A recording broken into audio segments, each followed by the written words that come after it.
What's good, everybody? Team Evil versus Revenge Life. They're 3-1. This is my first game back in I don't know how long. It's been a while. Alright, I ain't necessarily go anywhere, which I explained in the last video. I just been busy. That's the only thing that's happened. I've been busy. I was not able to have adequate enough internet to play. So I just sat out. I mean, the times I try to play, I'm getting kicked out of games left and right. You know, I'm used to having a purple tag. I can't even get there. There's too much stuff going on. So, nonetheless, you see us back in our colors. We back in our gym. I'm repping Under Armour. Everybody can see that in the middle logo right now. But, hey, man, this is Lethal Team going against this team. This team runs 4-1 pick and roll. Obviously, we run 5 out. The defense that we're playing is kind of a mix-up between man and zone. Like, so we start off in man-to-man. It doesn't matter whether y'all know that or not. We always start off in man-to-man because if we can stop you in man-to-man, meaning like our defense, our individual defenders is good enough to contain your offensive players, then there's nothing else we have to worry about the rest of the game. We know we eventually probably gonna blow you out, more than likely. But this team was fairly decent. They ran the pick and roll decent, so the matchups was crazy. So right now, y'all know how we pretty much play. Everybody's around the same size. But Montage, who's at point guard right now, he doesn't necessarily have a build like everybody else. Like, Loco has like a 6'7" shooting guard, but he like 235 pounds. And then you got Strap, who has a small forward. He's at the 4 right now, and he's 6'8", which is like the typical size this year. Like 6'8" is the wave, but he like 245 pounds. Same thing with D-Mac. He like 6'8", 240. So like, everybody's pretty much big. I'm 6'9", 215. And because I'm 6'9" instead of 6'8", that extra inch helps me out defensively and make me look bigger than I actually am. But yeah, so Montage is the only person that kind of have a build that's not as big as everybody else. And the only thing that hurts me about his build is the fact that I wish he can get a few more steals. He sacrificed being able to dunk the ball so he can score better, he can be faster, but I wish he can get a few more steals, and I'll be able to switch him wherever I want to too, because he's always going to be in position to get that steal. But this game is going to come down to the wire. It's going to be a close game. The first quarter is a fill-out quarter. Everybody knows this. Just to see what style they run, to see what type of defense we want to play. Typically, based upon the personnel, if I do see somebody running 4-1 pick and roll like this, because you have to be mindful whether that big is a popper or not.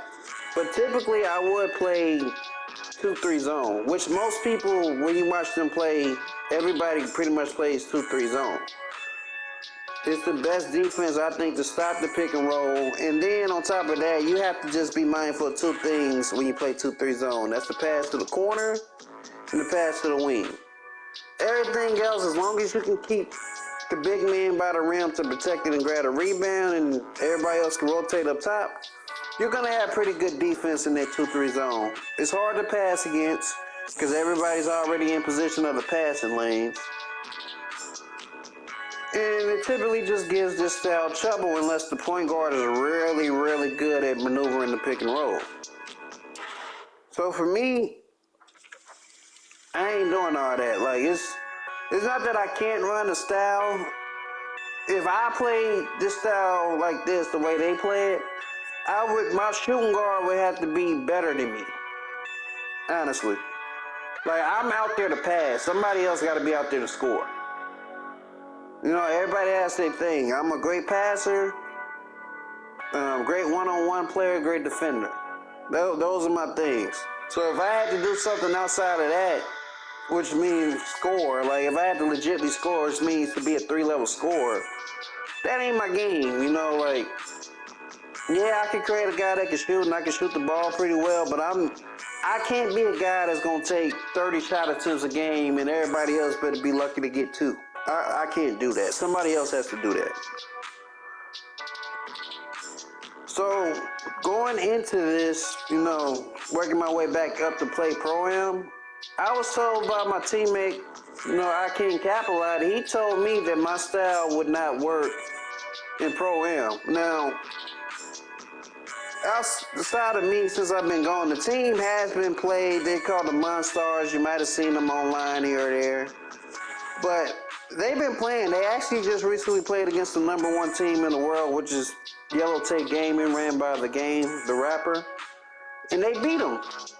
So when he's telling me this, I'm keeping these things in mind. He's not telling me this to try to be salty or anything like that. He's just like, yo, like, I've been watching you play with this style because I've been trying to run it in the park or whatnot, and I haven't been too good with it.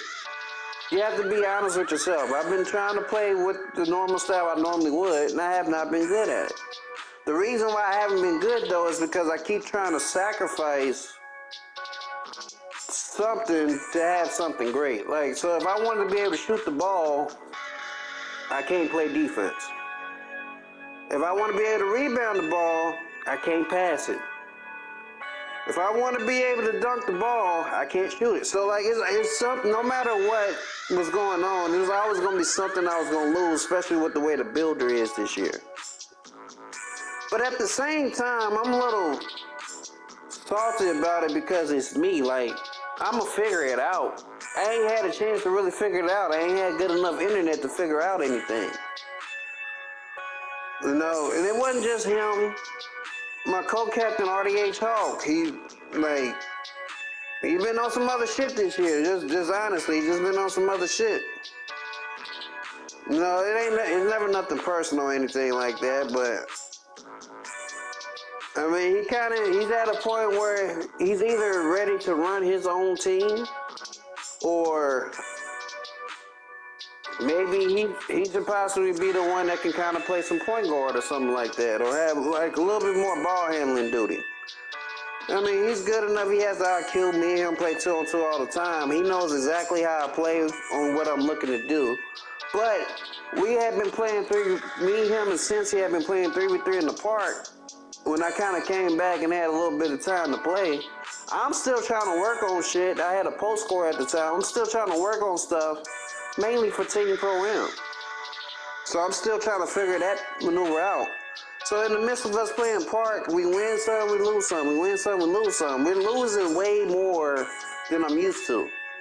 And it was 2 things going on. It was my teammates, Cincy, RDH Hawk, they was running a different style than I'm used to. I mean, because essentially, even though, yes, I still do have to score the ball, I typically would do it faster. I typically would be a better defender and better rebounder. But like I said, if you put something up, you have to lose something. So for me to be able to be a post scorer, my defense, like, I didn't have no steal in my build. So the normal way we would have did it to where I could have shot the passing lanes, got out on the break and scored, it wasn't there. Also, I didn't really have a mid-range jumper. Why? Because I had to put up post control and stand and dunk. Shit that I never would normally put up. Like, stand and dunk for me, I put it at 45, I'm good. But the way the game is this year, if you put it up to like 90, you can right stick it and dunk it damn near 90% of the time. And you have to adapt to what the game is. But essentially, they was playing a different style. Instead of just being a catch and shoot guy, RDH Hawk was going more into a scorer's role, where he's, taking somebody out the dribble, taking fades and leaners and doing all these things. But for him, he was adjusting to what the game was this year. And they had success playing that way. Me, my style was pretty much set in stone. I've been winning with the way I've been playing every time I didn't play 2K. Essentially, I just want to pick on the little guy. It's just the easiest way, I think, to play basketball.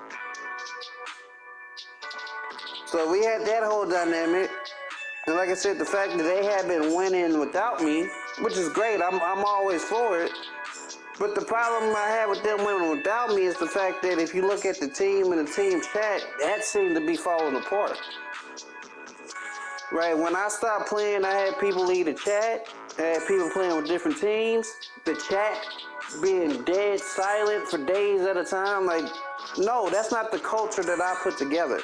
The culture I put together, I legitimately care about you and your well-being. Not just playing 2K. I want to know how your family is, how your kids are, how's school going. Is there anything stressing you? For me, playing with these guys and we taking time out of each other's day to play with each other, I'm more invested in you as a person than just a 2K player. And because that's the team's dynamic, you know, I know D-Mac, he does music. I check out his music from time to time. I ain't gonna tell everybody's business, but everybody kind of has something that they're kind of into. I know me and RD Chalk know each other from the Marine Corps. So I still ask him how's that going? How's things with his family? You know, since he just grew up on me. When I met Cincy, I think he was around 17 or 18. So me and Cincy have been together now for like 4 or 5 years. So he's becoming into adulthood. So that's interesting. Like, I legitimately care about you as a person and your well-being if you're on my team. All right, and that's the culture that should be in the chat all the time, you know. Of course we should be able to talk sports and other things, but you know, it should be bigger than that. And that's the part that I was mad about, as you know, due to the time I was missing and not being able to play. You know, because that's part of my whole core ecosystem at the time. I got the people I play ball with at the gym. I got my friends on 2K. I got my family members that I still talk to from back home, and that kind of gets me through day to day, month to month, year to year. And as long as I got those things, I'm good. So when one of those things is kind of off, like the whole 2K thing was off, it's like, damn, man, like, even if I'm not playing 2K anymore, I still want to know that those guys are doing okay. So now that we got back into this game, like I said, this game is going to be a cup ball game all the way down to the end. It's the first game back. This team ran pick and roll to perfection, I feel like. The only thing that gets me every time we go against these type of teams is they do not feed the big man enough, right? Because the game is so predicated on three-point shooting, even if that big man rolls and he's open like 90% of the time, they're only going to pass it like 40% of the time at the most. Like, the way they play, that's the most any big man was going to get the ball. Every point guard is out there 300. I never understood how people could come down and play, because like right now, I'm trying to ISO, but my big thing is I want to pass, you got to be able to score. You see how the ball moves with my team? Everybody got to be involved in that. I cannot sit there and play and I'm taking 25 shot attempts. I'm shooting like 15 for 25, and then I look at the stat sheet at the end of the game and you only got 2 shot attempts. Like, and I look at a bunch of things. Like, I look at how many times you touch the ball. I mean, I look at shot attempts, rebounds, assists, blocks. I look at how many times you actually touch the ball to make sure you are engaged in the game. Right? It could be a thing where I'm passing you the ball and you're passing up on shot attempts. You know, that's the thing. So there's a lot of factors that go into it, but you should always be a threat to score on the floor, and the number one thing that makes people play defense is them getting the ball on offense. Now, I ain't saying they got to get a shot attempt. They have to touch the ball. Right? I would be mad as hell if I sit here and play 2K for an entire game, like for an entire 30 minutes, and I didn't touch the ball not one time. I would be highly upset. Like, I cannot play like that. Like, I'm a part of the team too. You know, if I'm sitting up here and I'm not there for rebounds, I might just be there to shoot. But if I'm running to the corner and my corner don't never leave me open, like, You know, that's a sad day. And the person that can do that, I commend you because you're a better teammate than me. I can't do it. And you see the spin move, that move is so cheesy. But yeah, this game is gonna come down to the wire. The cross matching that we did in this game was everything because I'm still learning like the new mechanics of how to get to the rim, how to finish out the rim. And because of that, I have to be very careful of not trying to do too much offensively. So when we're playing defense, I'm thinking about that as well. Like, can this person maneuver and finish and do all these different things that I'm still learning?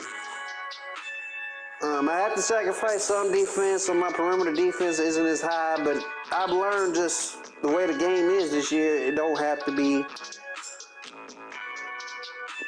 People will be much better off putting up like the things that can make a difference, like steal and block. Like with Monty's build right now, I believe he has like a very high perimeter defense, low steal.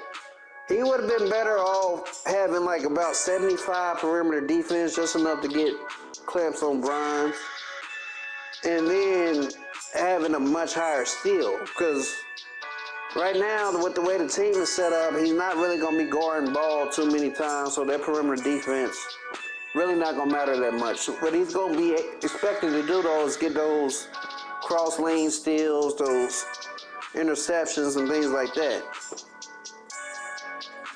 So that's just something to keep in mind in case you're still thinking about how to improve your build at this point.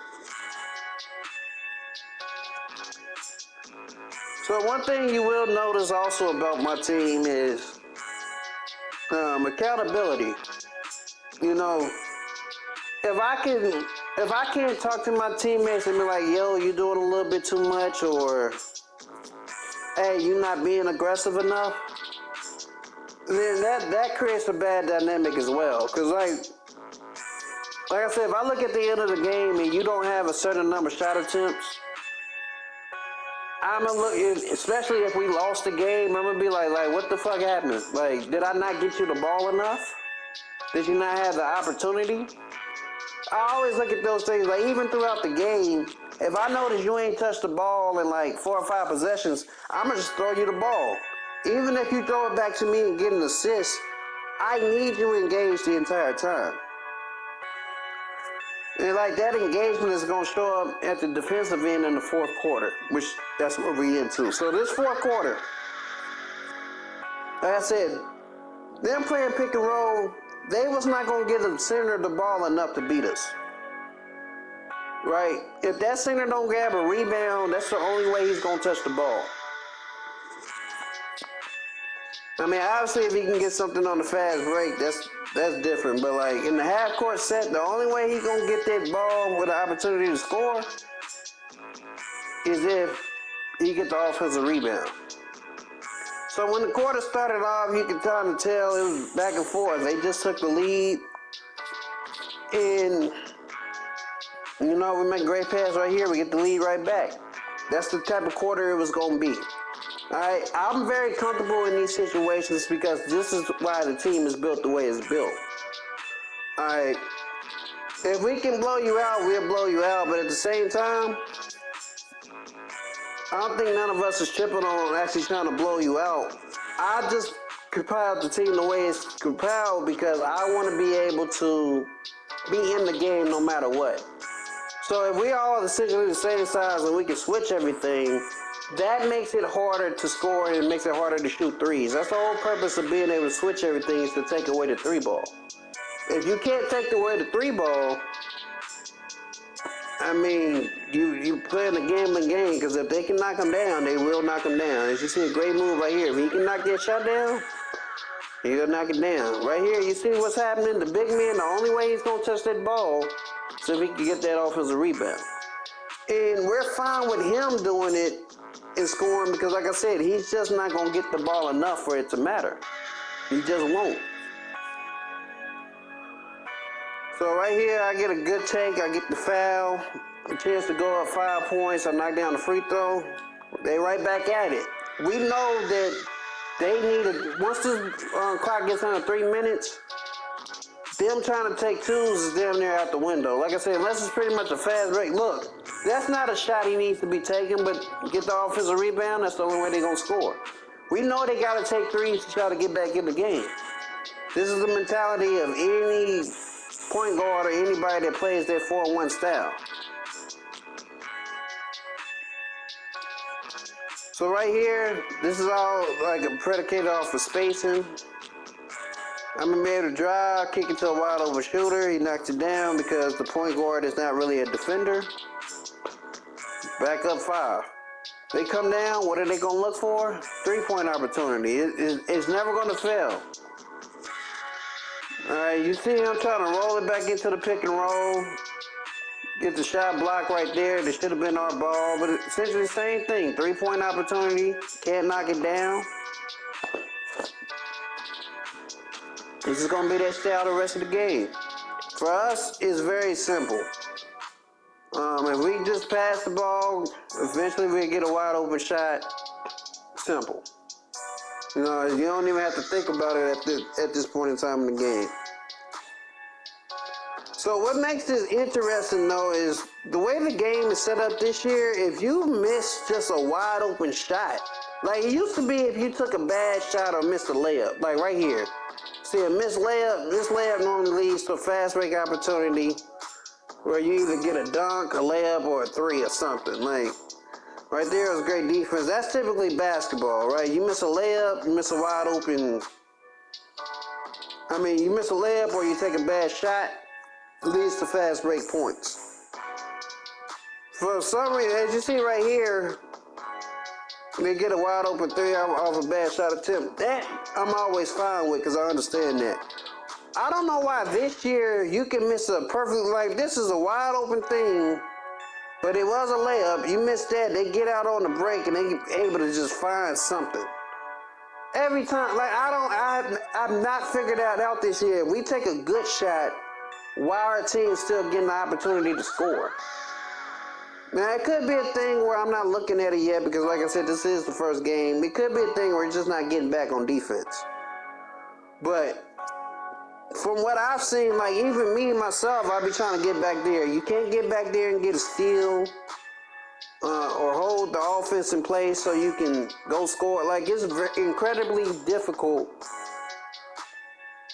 just to get back on defense regardless of the situation now, which is, I don't know if that's a testament to changing the time, changing the style, like everybody being able to shoot or what, but it's incredibly hard.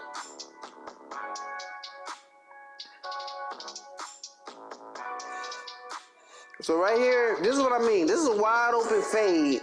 And you turn and look, this man is wide open in the goddamn corner. Like, I don't know what's going on there.